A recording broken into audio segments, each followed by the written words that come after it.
Dear students, आज का video medical entrance examination की तैयारी करने वाले सभी स्टूडेंट्स के लिए है। देखिए, चैप्टर का नाम है अल्कोहल्स, फिनॉल्स एंड ईथर्स और फर्स्ट क्वेश्चन है हमारे सामने, विच of the following reactions will not result in the formation of carbon carbon bonds. यहाँ ध्यान दीजिए, will not result in the formation of carbon carbon bond. Option है Riemann टाइमन reaction, केनी ज़ारो reaction, Wurtz reaction और Fidel craft reaction. देखिए students, आप बहुत अच्छे से जानते हैं रामन टाइमन रिएक्शन में न्यू सीसी बॉन्ड का फॉर्मेशन होता है, वुड्स रिएक्शन में भी सीसी बॉन्ड का फॉर्मेशन होता है, फिडेल क्राफ्ट रिएक्शन में भी सीसी बॉन्ड का फॉर्मेशन होता है, लेकिन केनी ज़ारो रिएक्शन में न्यू सीसी बॉन्ड का फॉर्मेशन नहीं होता। इसीलिए इन चारों ऑप्शन में बी आंसर ये एक करेक्ट ऑप्शन है इसका। ठीक है स्टूडेंट्स, अब देखिए यहाँ पर हम वन बाय वन इनको क्लियर करेंगे तो आपको इसका आंसर इजीली समझ आ जाएगा। देखिए स्टूडेंट्स, सबसे पहले हम समझते हैं केनी-ज़ारो रिएक्शन को। देखो स्टूडेंट्स, आप जानते हो यहाँ पर हम केनी-ज़ारो रिएक्शन में दो ऐसे एलिफेटिक एल्डिहाइड लेते हैं जिनमें अल्फा हाइड्रोजन नहीं होता। आपको पता है फॉर्मेल्डिहाइड में अल्फा हाइड्रोजन नहीं है। अगर हम एसेटेल्डिहाइड लेते तो उसमें अल्फा हाइड्रोजन होता। जैसे यहाँ पर मैं थोड़ा सा आपको क्लियर कर दूँ। देखिए स्टूडेंट्स, ये H C H H और ये है फंक्शनल ग्रुप। आप देख सकते हो फंक्शनल ग्रुप, यहाँ पर ये कार्बोनाइल ग्रुप है और ये कार्बोनाइल ग्रुप में एल्डिहाइड ग्रुप और कीटोन दोनों आते हैं, आप जानते हैं। तो इस CHO ग्रुप के बाद यहाँ पर ये जो कार्बन है इसको कहेंगे हम अल्फा कार्बन, और इससे जो अटैच्ड है हाइड्रोजन इन्हें कहा जाता है अल्फा हाइड्रोजन। लेकिन यहाँ पर फॉर्मेल्डिहाइड में अल्फा हाइड्रोजन नहीं है। आप देखिए ये H और यहाँ CHO अगर लिख दिया जाए तो ये फंक्शनल ग्रुप है और फंक्शनल ग्रुप के बाद यहाँ पर कोई कार्बन नहीं है। जब भाई कार्बन ही नहीं है ना, तो उससे अटैच्ड हाइड्रोजन भी नहीं है। तो इसीलिए यहाँ पर फॉर्मेल्डिहाइड में अल्फा हाइड्रोजन नहीं होते, क्योंकि अल्फा कार्बन ही नहीं है तो अल्फा हाइड्रोजन कहाँ से होंगे। ठीक, क्लियर। अब हम आगे बात करते हैं। देखिए यहाँ पर ये फॉर्मेल्डिहाइड है, ये भी फॉर्मेल्डिहाइड है।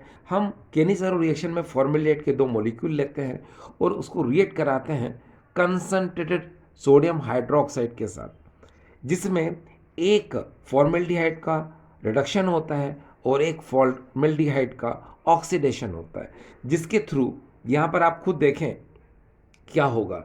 देखिए ये H और ये वाला H, कोई सा भी H, ये H, ये दोनों आप इसको दे दीजिए तो क्या बना लेगा, ये बना लेगा मिथाइल अल्कोहल। और यहाँ पर आप देखें CHO और NaO, ये बना लेगा HCOONA, यानी सोडियम फॉर्मेट बना लेगा। तो आपने देखा एक मॉलिक्यूल का रिडक्शन हुआ, एक मॉलिक्यूल का ऑक्सीडेशन हुआ।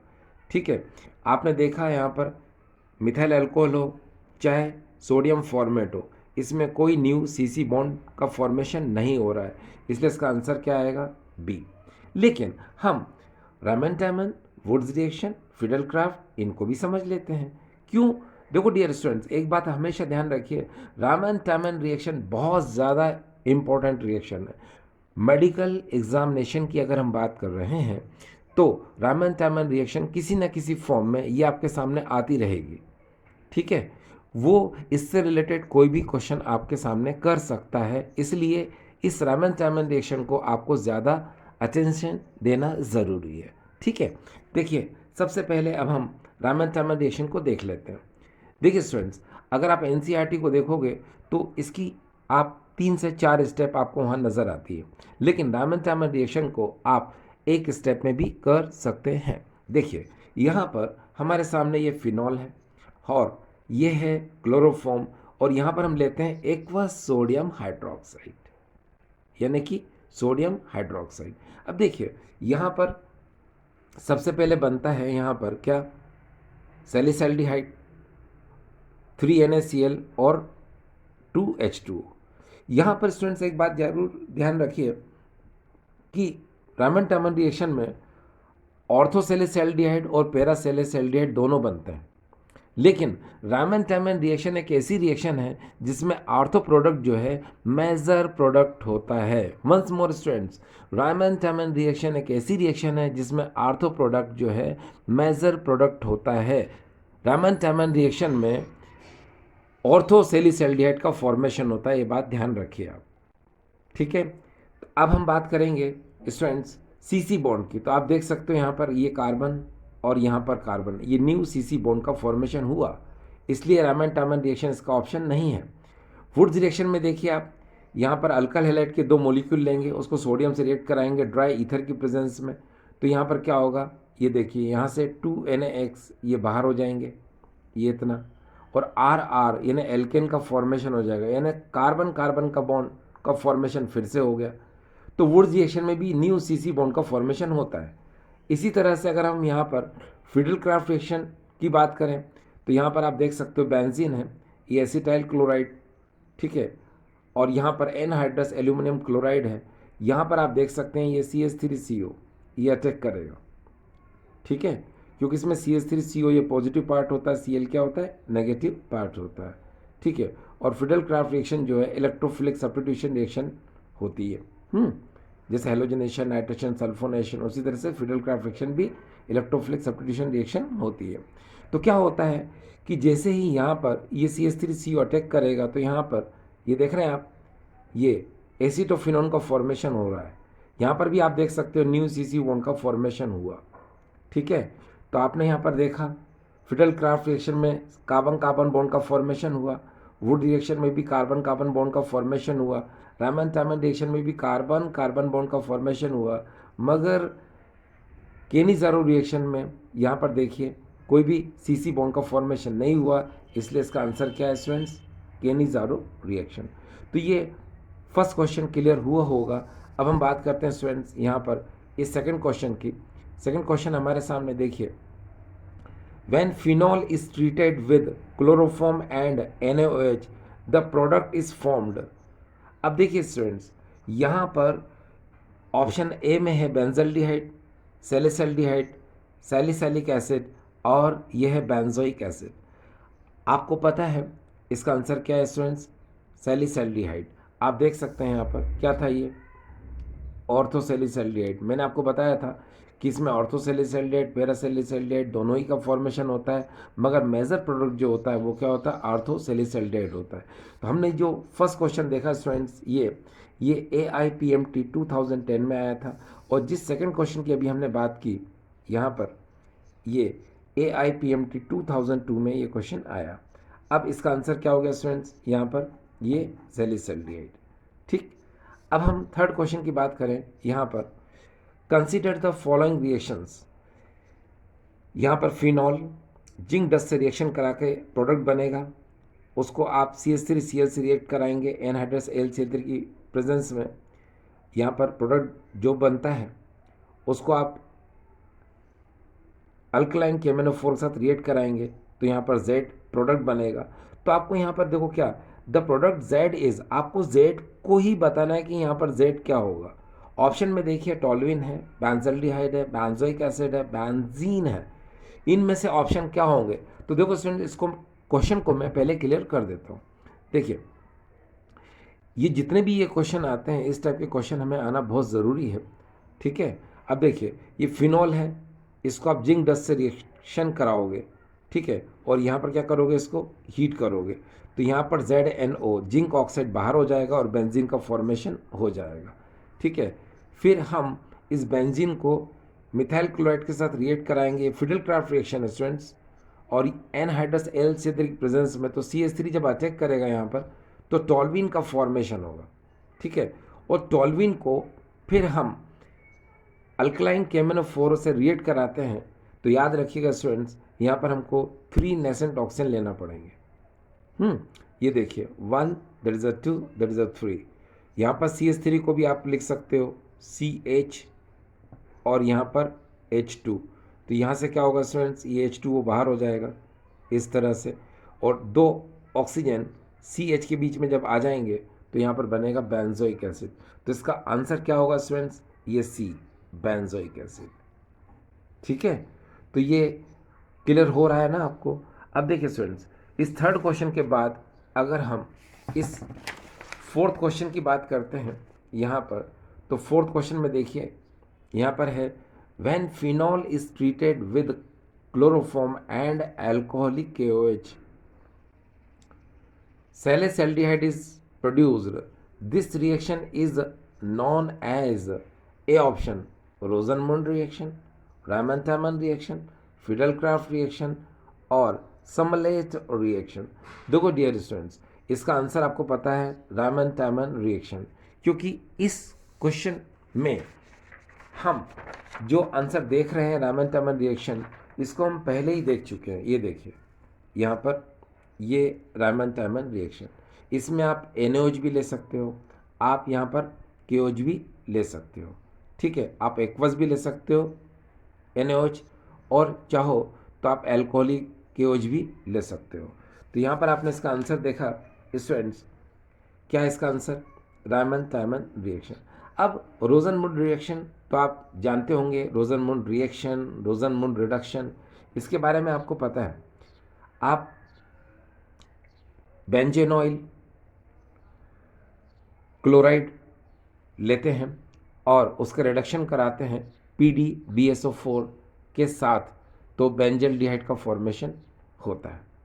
यानी कि इस रोजनमुंड रिएक्शन या रोजनमुंड रिडक्शन में आप जानते हैं कि इसमें एसिड क्लोराइड से हम एल्डिहाइड का फॉर्मेशन करते हैं।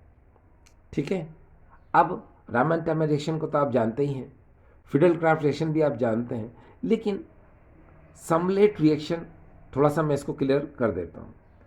आंसर तो हमें पता है स्टूडेंट्स, आंसर हम पहले ही बता चुके हैं कि ये रामन-थैमन रिएक्शन इसका आंसर है, लेकिन हमें जो ऑप्शन दे रखा है D, यहाँ पर इस समलेट रिएक्शन को भी हम जान लेते हैं। देखिए स्टूडेंट्स, ये जो समलेट रिएक्शन है, साइंटिस्ट समलेट ने ही इसको बताया था। यहाँ पर आप देख सकते हैं, ये बेंजाइल क्लोराइड है, इसको hexa methyl tetra amine urotropine की प्रेजेंस में वाटर के साथ इसको हीट करते हैं तो बेंजल्डिहाइड का फॉर्मेशन होता है। याद रखिएगा स्टूडेंट, इसमें सिर्फ और सिर्फ एरोमेटिक एल्डिहाइड का ही फॉर्मेशन होता है, किसमें, समलेट रिएक्शन। और इस समलेट रिएक्शन को 1913 में दिया था। ठीक है, अभी जिस क्वेश्चन की हमने बात की, ये AIPMT 1989 में ये क्वेश्चन आ चुका है। अब हम बात करेंगे इस फिफ्थ क्वेश्चन की, और फिफ्थ क्वेश्चन को देखिए डियर स्टूडेंट, यहाँ पर स्टूडेंट मैं एक चीज़ क्लियर कर दूँ आपको कि स्ट्रॉन्ग एसिड से रिलेटेड इस चैप्टर में क्वेश्चन आने की जो प्रोबेबिलिटी है, संभावना है, वो बहुत ज़्यादा होती है। आपको किसी ना किसी तरह से रिएक्टिविटी ऑर्डर पूछ सकता है, एसिडिक स्ट्रेंथ के बारे में पूछ सकता है। जैसे इस क्वेश्चन से आप देखेंगे तो आपको क्लियर होता जाएगा। देखिए students, which of the following substituted phenol is the strongest acid, ये नीट 2020 में क्वेश्चन आया था। इन चारों ऑप्शन में से आपको बताना है कि इसमें सबसे ज़्यादा स्ट्रॉन्ग एसिड कौन सा है। अगर मैं आपके सामने इसका आंसर पहले से ही बता दूं कि इसका आंसर A है, ये देखिए, तो थोड़ा सोचिए आप कि इसका A आंसर किस तरह मैंने बताया।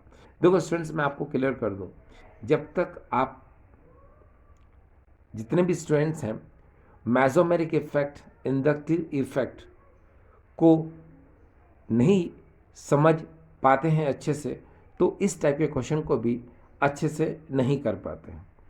तो ये जो resonance effect, mesomeric effect, inductive effect, इनका नॉलेज होना अच्छे से ज़रूरी है।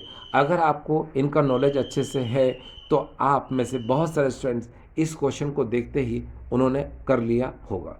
और देखिए स्टूडेंट्स, यहाँ पर इस OH ग्रुप के पैरा पोजीशन पर ये जो CH3 है, इसमें प्लस आई इफेक्ट है।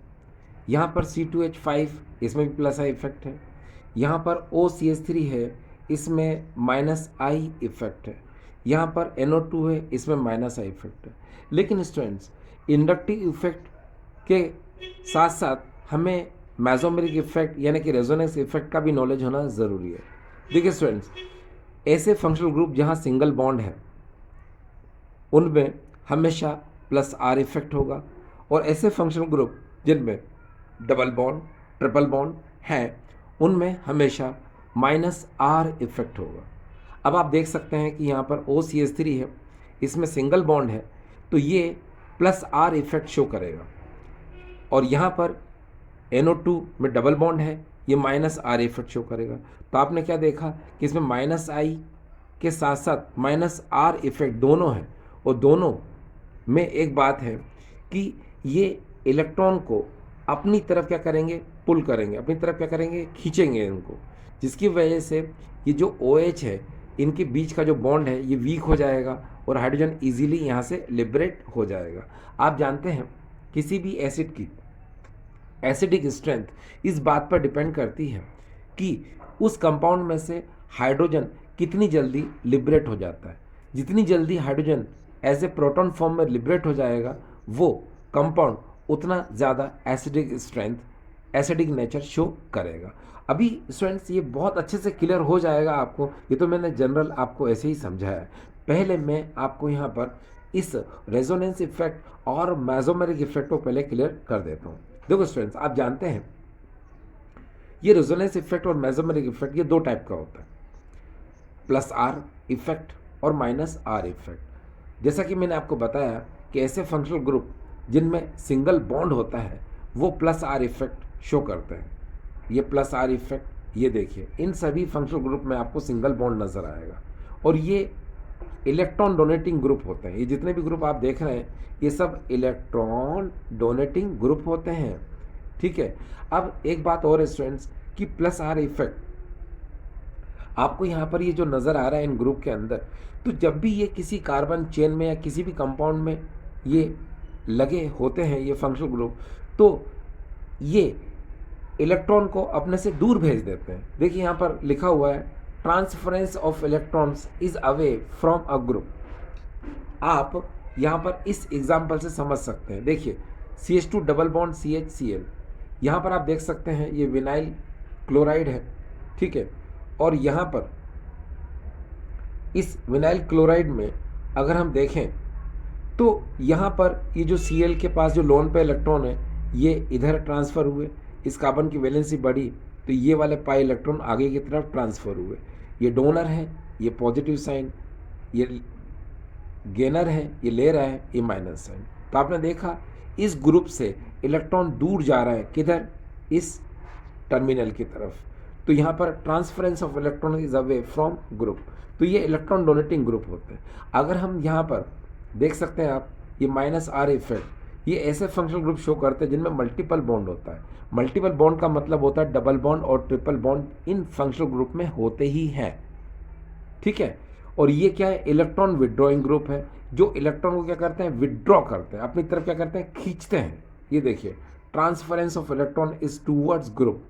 अब यहाँ पर आप इस एग्जाम्पल में देख लें, ये विनाइल साइनाइड है, इसमें साइनो ग्रुप लगा हुआ है, तो ये इलेक्ट्रॉन को अपनी तरफ क्या कर रहा है, खींच रहा है। ये देखिए पाई इलेक्ट्रॉन है यहाँ पर, इसने अपनी तरफ विड्रॉ किया इसको, तो यहाँ इसकी वैलेंसी कम हो जाएगी इस कार्बन की, तो ये पाई इलेक्ट्रॉन इस तरफ आ जाएंगे, तो ये पॉजिटिव साइन यहाँ आ जाएगा। क्यों, ये डोनर है, ये गेनर है, तो यहाँ माइनस साइन आ जाएगा।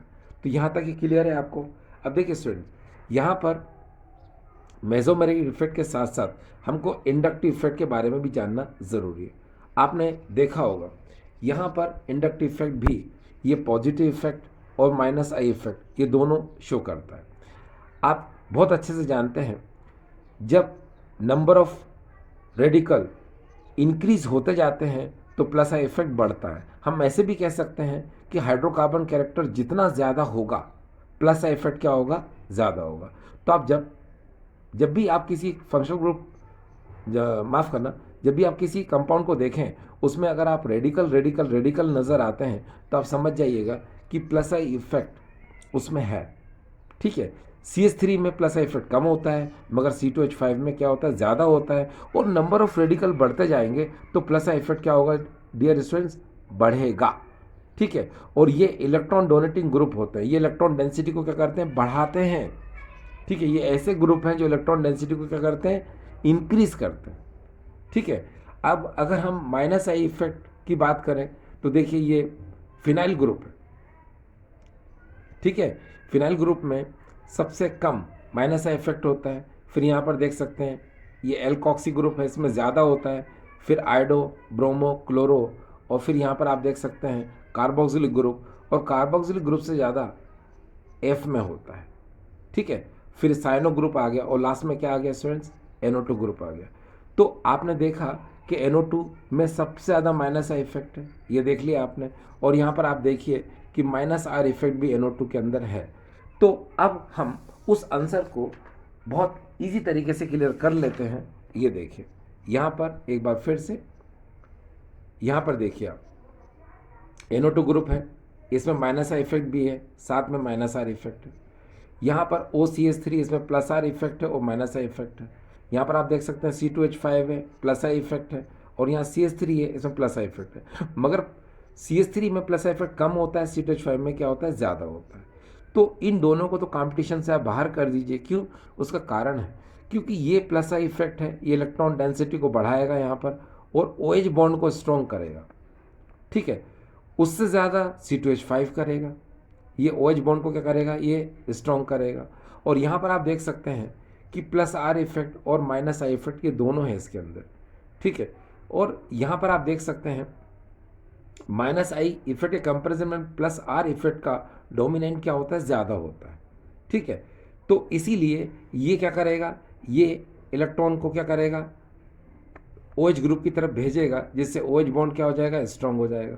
तो आपने तीनों में देखा कि OH बॉन्ड क्या हो रहे हैं, ये स्ट्रॉन्ग होते जा रहे हैं इस तरफ जाने पर।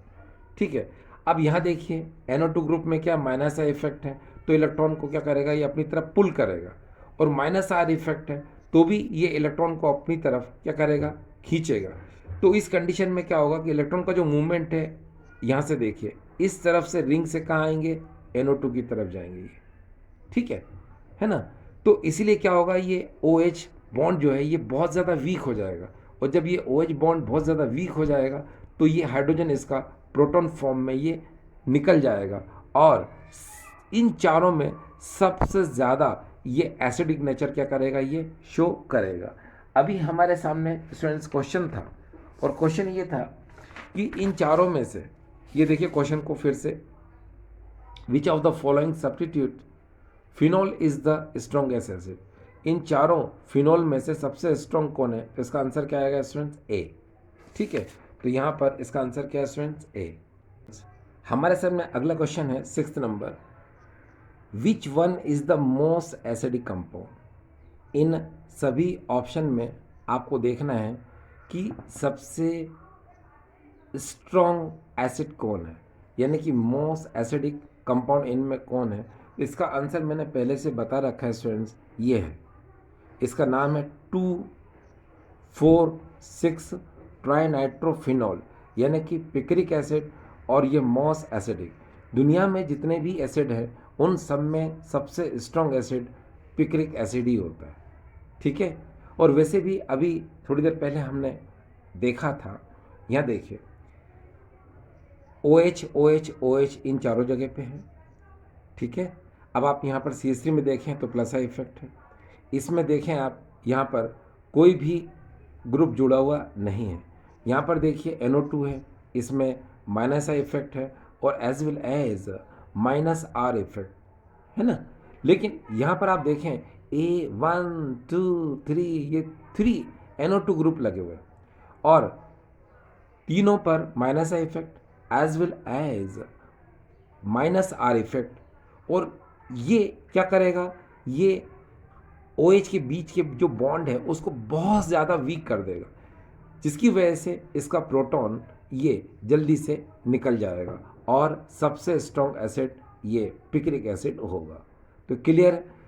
अभी स्टूडेंट्स हमने इससे पहले जिस क्वेश्चन को सॉल्व किया उसमें plus are effect, minus R effect, minus I effect, plus I effect, यानी कि आपको यहाँ पर भी नज़र आ रहा है ये देखिए, ये अगर आपको क्लियर है स्टूडेंट्स तो बहुत इजी तरीके से इन आंसर को हम लोग कर पाएंगे। ठीक है, चलिए अब हम आगे चलते हैं स्टूडेंट्स। देखिए इस समय हमारे सामने क्वेश्चन नंबर है 7th, और in the following sequence of reaction, देखिए CH3Br, इसके ऊपर KCN, यहाँ पर A बनेगा, उसका हम हाइड्रोलिसिस करेंगे, B बनेगा, इसका हम रिडक्शन करेंगे, C बनेगा, और फिर आपको बताना द एंड प्रोडक्ट ऑफ, ठीक है, C इज, आपको बताना है स्टूडेंट C क्या होगा। अब देखिए स्टूडेंट्स, यहाँ पर एक बात को मैं क्लियर कर दूँ, यहाँ पर ये तो आपको क्लियर हो ही जाएगा। आप यहाँ से क्या KBr बाहर करेंगे, CN का फॉर्मेशन करेंगे, तो यहाँ मिथाइल साइनाइड बन जाएगा। लेकिन स्टूडेंट्स यहाँ पर थोड़ा सा हमें समझना पड़ेगा, क्यों? क्योंकि यहाँ पर हाइड्रोलिसिस तो है, मगर हाइड्रोलिसिस दो टाइप का होता है, एक पार्शियल हाइड्रोलिसिस होता है, एक कंप्लीट हाइड्रोलिसिस होता है। तो हमें यहाँ पर समझना पड़ेगा कि ये कंप्लीट हाइड्रोलिसिस की बात कर रहा है। किसकी बात कर रहा है स्टूडेंट्स? ये कंप्लीट हाइड्रोलिसिस की बात कर रहा है। देखिए यहाँ पर सबसे पहले हम लेते हैं CH3CN, इसका हम पार्शियल हाइड्रोलिसिस कराते हैं एसिड के प्रेजेंस में। तो आप देखिए ये H2O है, यहाँ पर ये O आप इसको दे दीजिए और H2 को पीछे जोड़ दीजिए, तो ये CH3CONH2, ये ना अमाइड का फॉर्मेशन होगा। तो साइनाइड का जब भी हम पार्शियल हाइड्रोलिसिस करेंगे एसिड की प्रेजेंस में, तो क्या बनेगा? अमाइड बनेगा। ठीक है, अब यहाँ पर एक काम और करिए, अगर हम कंप्लीट हाइड्रोलिसिस करें तो कंप्लीट हाइड्रोलिसिस के लिए हम CH3CN को 2H2O से रिएक्ट कराएंगे। ये थोड़ा सा हमें ध्यान रखने की ज़रूरत है। क्या? अगर हम यहाँ पर कंप्लीट हाइड्रोलिसिस करना चाहते हैं तो हम यहाँ पर 2H2O से रिएक्ट कराएंगे। कैसे? देखिए, फर्स्ट में हम जब H2O से रिएक्ट कराते हैं, यानी कि हमने 2H2O की बात की है स्टूडेंट, तो पहला H2O हम जब रिएक्ट कराएंगे तो अमाइड बनेगा। फिर अमाइड को हम फिर सेकेंड H2O से रिएक्ट कराएंगे तो हमें क्या मिलेगा? ये कार्बोक्सिलिक एसिड मिलेगा। तो इसको कहा जाता है कंप्लीट हाइड्रोलिसिस। यानी कि अगर हम CH3CN के सामने एक H2O लेते हैं तो अमाइड बनेगा, इसको पार्शियल हाइड्रोलिसिस कहा जाता है। और अगर हम यहाँ पर 2H2 ले लें तो कार्बोक्सिलिक एसिड बनेगा, इसको कंप्लीट हाइड्रोलिसिस कहा जाता है। ठीक है, अब आपको ये क्लियर हो गया तो रिएक्शन भी क्लियर हो ही जाएगी। देखिए ये CH3Br स्टूडेंट्स, तो यहाँ से आप क्या करेंगे? ये देखिए KBr बाहर कर दीजिए, कर दिया, फिर CN को जोड़ दीजिए, यानी CH3CN, फिर यहाँ पर हम प्लस 2H2O से रिएक्ट कराएंगे, लाइक दिस, इस तरह से, है ना। तो क्या होगा? यहाँ पर एसिटिक एसिड बनेगा, फिर हम उसका रिडक्शन कराएंगे। ठीक है, लिथियम एल्यूमिनियम हाइड्राइड और ईथर की प्रेजेंस में 4H से रिएक्ट कराएंगे, 2H और 2H, तो यहाँ से H2O बाहर हो जाएगा और H को हम इसको जोड़ देंगे यहाँ पर। ठीक है, देखो ना कितने H हैं यहाँ पर? 2H, तो ये 2H को हम जोड़ देंगे तो क्या बन जाएगा? CH3CH2OH, यानी इसका नाम क्या हो जाएगा? Ethyl alcohol. तो इसका आंसर क्या आएगा स्टूडेंट? ये D, ये इथाइल अल्कोहल। तो क्लियर हो गया? ठीक है, ये क्लियर हो गया होगा। और एक बार और क्लियर कर देता हूँ। देखो स्टूडेंट्स, यहाँ पर CH3CN का अगर आप कंप्लीट हाइड्रोलिसिस करना चाहते हैं तो 2H2O ले लो, आप ले लिया। अब 2H2O में करेंगे क्या? देखिए यहाँ पर इसको और मैं क्लियर कर देता हूँ आपके लिए। देखिए यहाँ पर H3OH ऐसे कर दो, यहाँ से धीरे से NH3 को बाहर कर दो, कर दिया। यहाँ पर 2 ऑक्सीजन और H को यहाँ जोड़ दो, तो बन गया ना एसिड।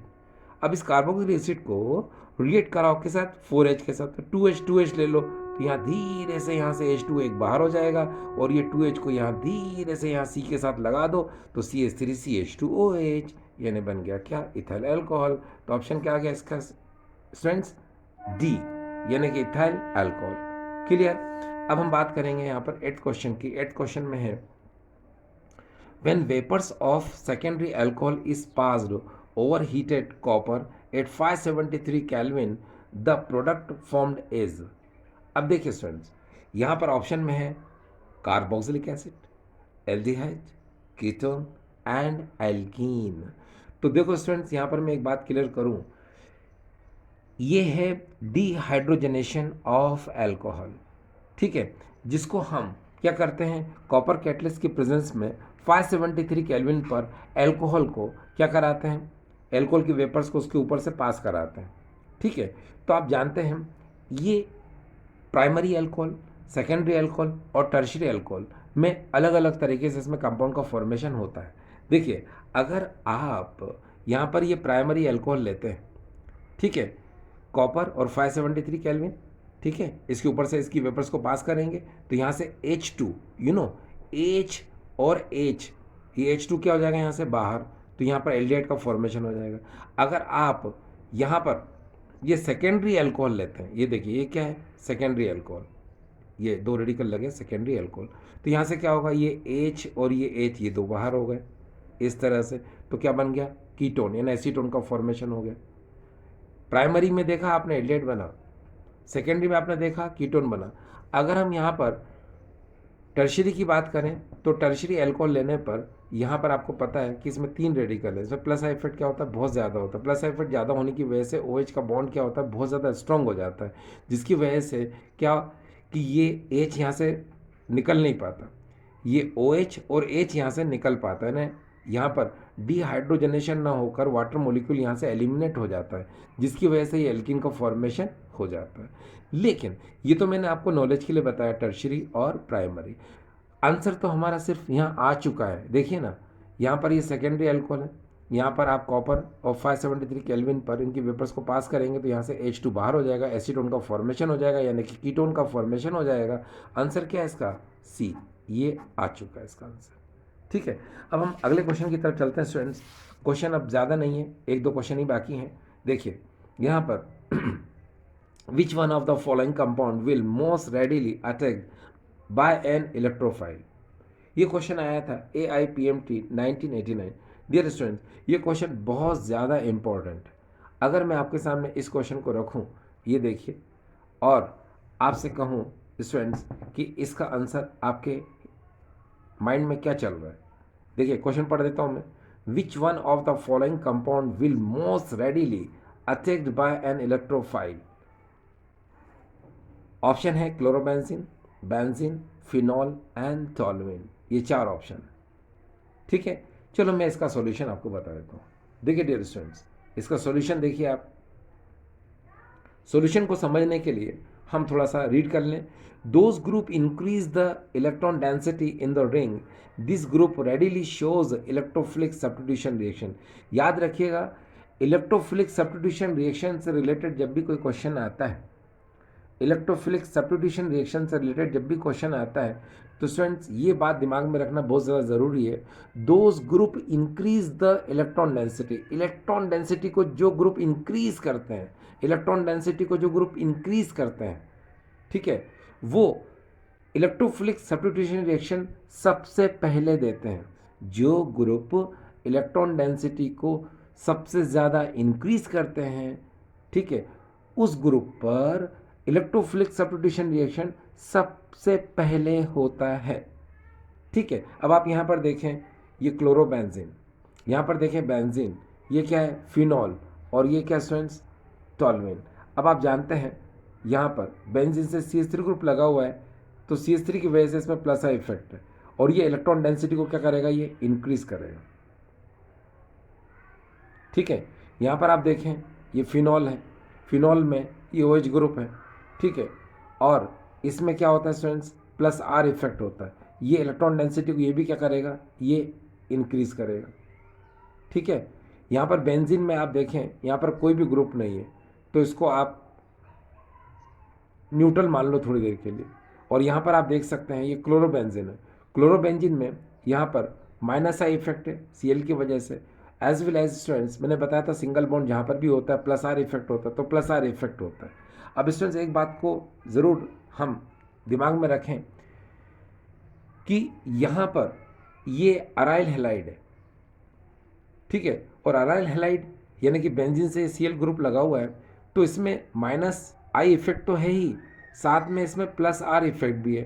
तो आप हमेशा ध्यान रखना क्या कि यहाँ पर आपको Cl की वजह से यहाँ पर माइनस आई इफेक्ट नज़र आ रहा है, ठीक है, और इसमें Cl के पास लोन पे इलेक्ट्रॉन होते हैं, तो ये प्लस R इफेक्ट भी क्या करता है, ये शो करता है। अब यहाँ पर एक बात को देखिए आप कि जब भी क्लोरो बेंजीन यानी कि अराइल हैलाइड जब भी आपको कहीं पर नज़र आता है तो आप हमेशा एक बात का ध्यान रखें कि यहाँ पर प्लस आर इफेक्ट के कंपैरिजन में माइनस आई इफेक्ट जो है वो ज़्यादा पावरफुल होता है, ठीक है। बिकॉज Cl की माइनस आई इफेक्ट ज़्यादा डोमिनेंट होने की वजह से क्या इसमें प्लस आर इफेक्ट का कोई कंट्रीब्यूशन नहीं है, सिर्फ माइनस आई इफेक्ट इसमें ज़्यादा है, तो इलेक्ट्रॉन को अपनी तरफ क्या करेगा, ये अपनी तरफ ये खींचेगा, अपनी तरफ खींचेगा तो यहाँ ऑर्थो और पैरा पोजीशन पर ये इलेक्ट्रॉन डेंसिटी को क्या करेगा, कम कर देगा। तो अगर इसने इलेक्ट्रॉन डेंसिटी कम कर दी तो जो इलेक्ट्रोफिलिक सब्स्टिट्यूशन है वो सबसे बाद में होगा। इसीलिए Cl इस बेंजीन ग्रुप से जो लगा हुआ है ये इलेक्ट्रोफिलिक सब्स्टिट्यूशन रिएक्शन सबसे लास्ट में शो करता है। अब इसके बाद हम बेंजीन पर आ जाते हैं।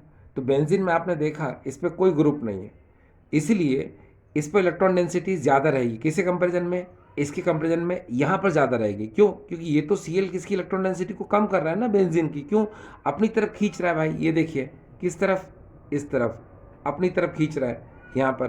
तो यहाँ ऑर्थो पैरा पोजीशन पर इलेक्ट्रॉन डेंसिटी क्या हो जाएगी, इन्हें यहाँ पर कम हो जाएगी, मगर यहाँ तो कोई ग्रुप ही नहीं है, इस इलेक्ट्रॉन डेंसिटी इसके कंपैरिजन में थोड़ी सी यहाँ क्या रहेगी, ज़्यादा रहेगी, ठीक है। अब हम आ जाते हैं यहाँ पर टॉल्यूइन में।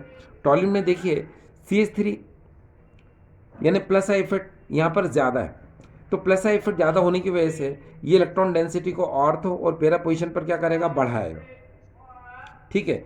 अब आपको क्लियर होता जा रहा है ना। देखो सबसे पहले ये आएगा, उसके बाद में ये आएगा, उसके बाद में क्या आएगा, ये आएगा।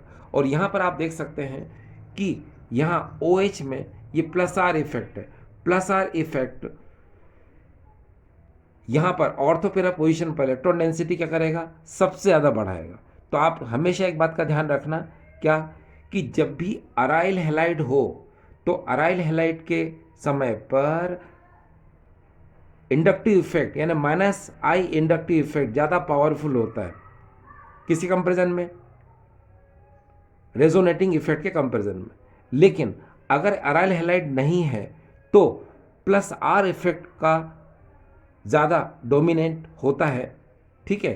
तो आप यहाँ पर देखें ये फिनॉल है और फिनॉल में ये जो OH ग्रुप है इसमें प्लस आर इफेक्ट है, और प्लस आर इफेक्ट जो है प्लस आई इफेक्ट से ज़्यादा स्ट्रॉन्ग होता है, ठीक है। इसीलिए ये जो है इलेक्ट्रॉन डेंसिटी को ऑर्थो पैरा ऑर्थो इन पोजीशन पर क्या करेगा, बढ़ा देगा। इसीलिए यहाँ पर इलेक्ट्रोफिलिक सब्स्टिट्यूशन रिएक्शन फिनॉल में सबसे ज़्यादा होगा, इसलिए इसका आंसर क्या आएगा, C, ठीक है। अब स्टूडेंट्स देखिए इसका अगर हम ये ऑर्डर देखें तो ऑर्डर में आपको क्लोरोबेंजीन यानी अराइल हैलाइड, फिर बेंजीन, फिर टॉल्यूइन, फिर फिनॉल, ये ऑर्डर है इसका करेक्ट ऑर्डर। यानी कि इसमें इलेक्ट्रोफिलिक सब्स्टिट्यूशन सबसे जल्दी होगा, फिर बाद में यहाँ होगा, फिर बाद में यहाँ होगा, और फिर बाद में यहाँ होगा। तो ये आपको क्लियर तो हो रहा होगा। अब देखिए स्टूडेंट्स, ये क्वेश्चन मैंने बताया आपको, ये क्वेश्चन इम्पॉर्टेंट है एग्ज़ाम के लिहाज से। अब हम लास्ट क्वेश्चन की बात करें स्टूडेंट्स, और लास्ट क्वेश्चन हमारे सामने कुछ इस तरह से है, what is the IUPAC name of the organic compound formed in the following chemical reaction. Acetone और यहाँ पर फर्स्ट एंड सेकंड, इसका मतलब होता है पहले आप रिएक्शन करके जो कंपाउंड बनाओगे उस कंपाउंड को वापस से आप रिएक्ट कराओगे, फिर आप यहाँ पर प्रोडक्ट का फॉर्मेशन कर पाओगे, ठीक है ना। यानी एसीटोन को पहले आप इससे रिएक्ट कराओ, जो प्रोडक्ट बनेगा उसका हाइड्रोलिसिस कराओ, फिर प्रोडक्ट आपके सामने नज़र आएगा। देखिए स्टूडेंट्स ये क्वेश्चन आया था नीट 2021 में। इस क्वेश्चन में करना क्या है कि यहाँ जो प्रोडक्ट बनेगा उसका आपको IUPAC नाम बताना है। तो चलो पहले प्रोडक्ट तो बना लो भाई, तभी तो आप IUPAC नाम बता पाओगे। तो देखिए यहाँ पर इस क्वेश्चन को करने के लिए हम यहाँ पर सबसे पहले लेते हैं एसीटोन। तो यहाँ पर हम ले लेते हैं एसीटोन कुछ इस तरह से। देखिए स्टूडेंट्स ये CH3 CH3 और डबल बॉन्ड O। आप जानते हो स्टूडेंट्स इसी को हम एसीटोन, इसी को प्रोपेनोन, इसी को हम डाइमिथाइल कीटोन बोलते हैं। और इसको रिएक्ट कराएंगे हम यहाँ पर इथाइल मैग्नीशियम ब्रोमाइड के साथ, यानी कि हम इसको रिएक्ट कराएंगे C2H5MgBr के साथ, ठीक है। अब प्रेजेंस लेंगे यहाँ पर हम ड्राई ईथर की, ठीक है। अब देखिए स्टूडेंट्स, आपको पता है ये C डबल बॉन्ड O है, इसमें पाई और यहाँ नीचे सिग्मा, तो यहाँ एसीटोन में पाई इलेक्ट्रॉन को क्या होगा, ट्रांसफॉर्मेशन होगा लाइक दिस, इस तरह से, जिसकी वजह से यहाँ पर पॉजिटिव और यहाँ पर क्या आएगा, नेगेटिव साइन आएगा, ठीक है। एक बात और स्टूडेंट, जैसे ये RMgX यानी ये जो गिरगनार्ड रीजेंट आपको नज़र आ रहा है, इस गिरगनार्ड रीजेंट में आप एक बात को हमेशा ध्यान रखें स्टूडेंट्स कि ये जो इतना पार्ट है R, इसको हम यहाँ पर नेगेटिव और MgX पार्ट को यहाँ पॉजिटिव सपोज करते हैं, ठीक है। अब देखिए यहाँ पर प्लस है तो यहाँ पर R, और यहाँ माइनस है तो MgX पार्ट यहाँ पर क्या हो जाएगा, ऐड हो जाएगा। तो देखिए कंपाउंड क्या बनेगा, CH3, C यहाँ पर हो जाएगा CH3, और यहाँ हो जाएगा C2H5, और यहाँ पर हो जाएगा OMgBr, ठीक है। तो ये तो हो गया इससे रिएक्ट, ठीक है। अब हम इसका हाइड्रोलिसिस कराएंगे, तब जाकर स्टूडेंट क्या बनेगा, ये प्रोडक्ट बनेगा। तो चलो अब हम इसका हाइड्रोलिसिस कराते हैं, इसलिए वापस से लाएंगे स्टूडेंट्स को। ये देखिए ये CH3, यहाँ पर CH3, यहाँ पर C2H5, और यहाँ पर OMgBr, ठीक है। ये बॉन्ड है स्टूडेंट्स, है ना, और यहाँ पर प्लस हम इसको वाटर से रिएक्ट कराएंगे, ठीक है, एसिड की प्रेजेंस में। तो यहाँ देखिए, ये तो आपने इतना तो क्लियर हो ही गया होगा स्टूडेंट्स कि ये एसीटोन है, यहाँ से पाई इलेक्ट्रॉन को ट्रांसफॉर्मेशन कर दिया आपने इधर, तो ये प्लस और माइनस, ये C2H5MgBr है, C2H5 को नेगेटिव, MgBr को पॉजिटिव सपोज कर लो, C2H5 को आप C के साथ, MgBr को O के साथ ऐड कर दो, तो ये प्रोडक्ट बन जाएगा। इस प्रोडक्ट को वापस से लाएंगे, हाइड्रोलिसिस कराएंगे, तो यहाँ पर देखिए HOH है। तो यहाँ पर आप चीज़ देखिए कि गिरगनार्ड रीजेंट में जो MgX पार्ट होता है, इसकी एक हैबिट होती है, आदत होती है कि जब भी इसको कोई नया फंक्शनल ग्रुप दिखता है तो उसके साथ क्या होता है, भग जाता है। तो MgBr जो है इस OH के साथ क्या हो जाएगा, ये चला जाएगा, और ये H जो है यहाँ पर ऐड हो जाएगा। तो देखिए जब ये ऐड होगा H, तो यहाँ पर हमको प्रोडक्ट क्या मिलेगा, CH3C, और यहाँ पर CH3, और यहाँ पर ये C2H5, और ये हो जाएगा स्टूडेंट्स OH, और यहाँ से सॉरी ये दिख नहीं रहा होगा आपको, देखिए एक बार फिर से, MgBr OH के साथ निकल गया, ये H को आपने ऐड कर दिया, तो यहाँ पर ये, ठीक है, और ये MgBr OH। अब स्टूडेंट्स ये प्रोडक्ट है, इसका IUPAC नाम आपको बताना, ठीक है। अब आपको IUPAC नाम, चलो IUPAC नाम तो सोचिए जरा आप, ये आपके सामने मैंने क्वेश्चन को रख दिया। अब इसका IUPAC नाम आप सोचिए कि इसका IUPAC नाम क्या हो सकता है स्टूडेंट्स, सोचिए जरा। आपको यहाँ से शुरू करोगे, यहाँ से शुरू करोगे, या फिर यहाँ से शुरू करोगे, कहाँ से शुरू करोगे? तो मैं स्टूडेंट्स बता दूँ आपको कि ये OH ग्रुप जो है, जिधर से पास होता है हम उधर से डिजिट देते हैं। देखिए हम यहाँ से भी डिजिट दे सकते हैं 1 2 3 4, या 1 2 3 4, क्योंकि ये C2H5 ब्रेक होगा स्टूडेंट्स, है ना, CH2 CH3 में, ठीक है। तो ये देखिए 1 2 3 4, ये ऐसे होगा। अब इसको हम क्या बोल सकते हैं, देखिए इसको हम बोल सकते हैं यहाँ पर 2 मिथाइल, ठीक है। ये देखिए 2 मिथाइल, फिर क्या आएगा यहाँ पर ब्यूटेन 2 ऑल, ये इसका नाम, ठीक है। यहाँ पर भी आप देखिए 2 मिथाइल ब्यूटेन, यहाँ पर क्या है स्टूडेंट्स 2 ऑल आएगा, क्या आएगा स्टूडेंट,